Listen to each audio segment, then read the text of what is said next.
David Hockney painted the pool at the Hollywood Roosevelt Hotel in the 1980s, and I want to talk about that a little bit today. When you look at the surface, it splashes and dashes and kind of has a life to itself, and all that changes the second you start to go underwater. So let's take a quick dive.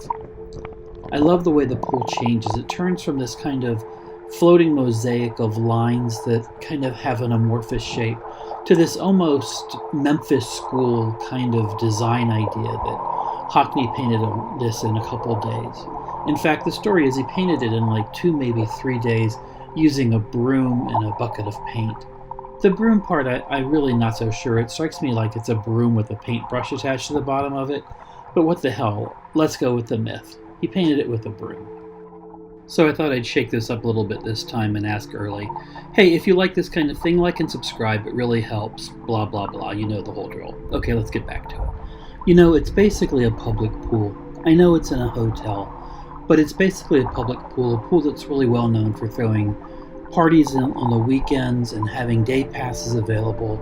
It was painted in the 80s. It's been touched up a few times since then, but it does show its age and it does show signs of use. And honestly, I love that about it. Some of my favorite parts of the painting are the parts that are scraping away and flaking away.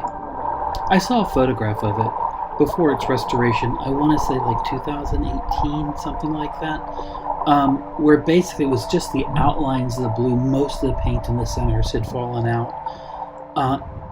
Truth be told, that looked pretty cool.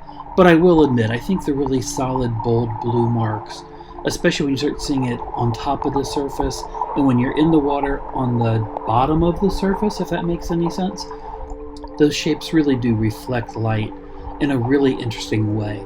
And what I really do like when you're in the water looking up at the top of the water, the paint's reflection on that undersurface almost looks a lot like Japanese sumagashi, which is kind of the Japanese marbling style. It's ink on the top of water. In this case, you're looking at it from below, but it has a very similar quality. It's a very ethereal and broken quality. I think it's really beautiful about it. So is David Hockney some kind of mad genius who planned all this kind of water refraction stuff? I don't know, the jury's kind of out on it.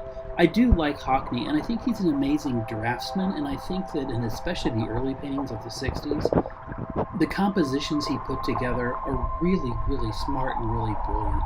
And this kind of carries from that same era. So, you know, I'm willing to give him the benefit of the doubt on this.